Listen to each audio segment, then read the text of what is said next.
Well, what's going on, KWP Universe? KWP Intercontinental Champion, WrestlingAddict100 here to make my predictions for KWP WWE Survivor Series, whatever you want to call it. This time we are all fighting for the KWP Big Four Championship, currently held by Wrestling Rampage as a collective, rather than just one member of Wrestling Rampage. And in this mission, I look to become the first person to hold both the KWP Intercontinental and Big Four Championships. I might slow my words a little bit in this, but it's the excitement that I'm getting to hold not only this, but the big gold belt. I mean, I've woken up every morning and I look across and I see this sitting there and I think, that's great. Trust me, this is where I wanted to be. I wanted to be the first time RUB Figs was the inaugural KWP Intercontinental Champion. Changed the logo a little bit. I do like it, and I have to thank him for that. However, now we move on to bigger and better things, and that is coming after Wrestling Rampage and their belt. That belt's obviously just not going to stay like how it is, unless, maybe we do that. Alrighty, so now on to what you actually want to hear about. It is my predictions, the ones that I believe will help me win the KWP Big Four Championship.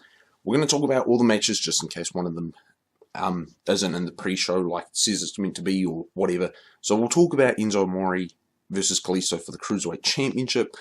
I don't really know how I see this one going. They had a lot of quick title changes in very quick succession. So ergo, from that logic alone, I'm going to have to say Enzo Amore to retain. That's just a personal opinion.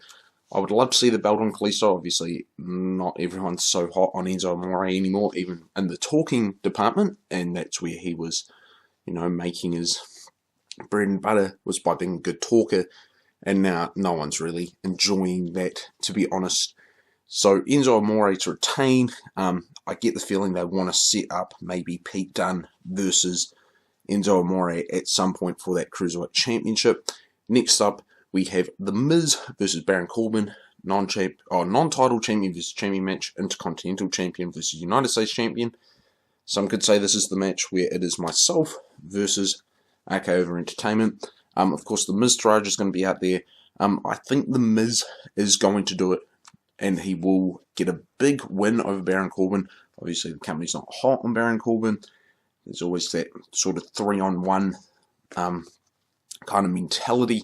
So there you go, The Miz to walk away with the win here. Next up, we're going to talk about the women's traditional 5-on-5 Survivor Series elimination match. Blah, blah, blah, blah, blah. We have Alicia Fox, Nia Jax, Asuka, Sasha Banks, and Bayley versus Team SmackDown, which consists of Becky Lynch, Carmella, Naomi, Tamina, and either Natalya or Paige. I'm not quite sure if they've decided yet who they're going to go with.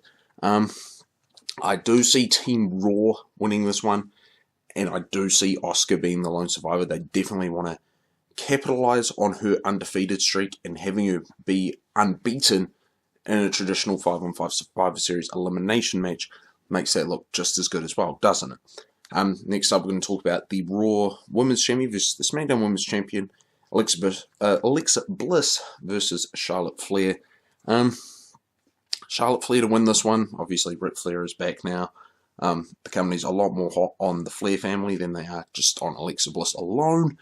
And this is the dumb one, and I will explain this now rather than later.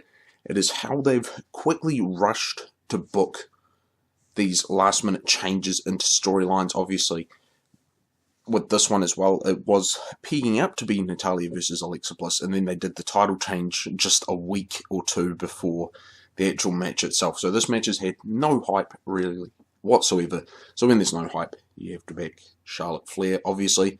Next up, Shield versus New Day. Interbrand 6-man tag team match. I do see the Shield winning this. This is meant to probably be in place of what happened at TLC. Obviously, the company's quite hot on the Shield.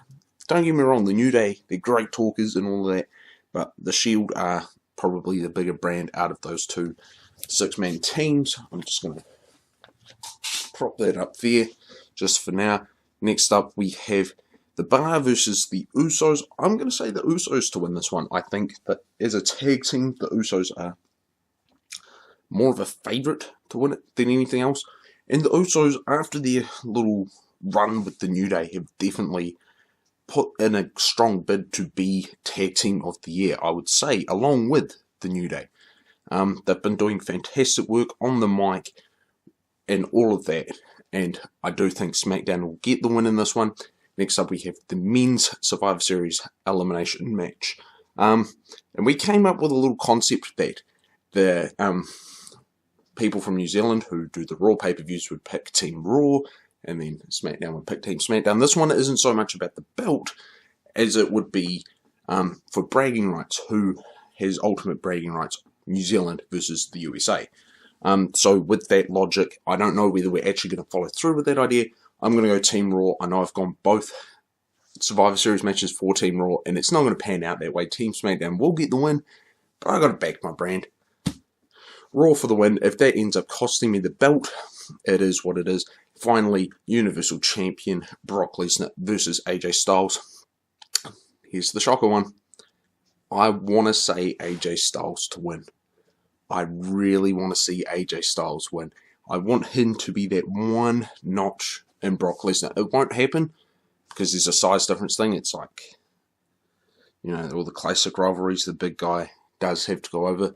But I want to see AJ Styles somehow beat the Beast. That would be the perfect cap on 2017 for AJ Styles. He had a bit of a rough start, obviously having to drop the belt to a returning Super Cena.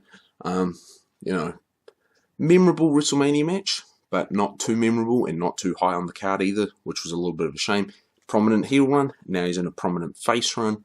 So again, hopefully, and again, it's one of those ones, there's just not been enough build to actually get truly invested into who could win this match. Logic goes Brock Lesnar, because he's literally destroyed everyone else. Samoa Joe, Braun Strowman, Roman Reigns, Goldberg, the list goes on and on and on and on. I'm going AJ. That just is how it is. I am hoping WWE will pull some curveballs out. And hopefully I can be a dual champion. Again, first time in KWP history that'll happen. Anyway, that'll do it for my predictions. I hope you guys enjoyed them. I hope you guys enjoy watching the rest of everyone else's predictions. You can check those out on the KWP channel. That is where you're at right now. Until next time, guys. See you later.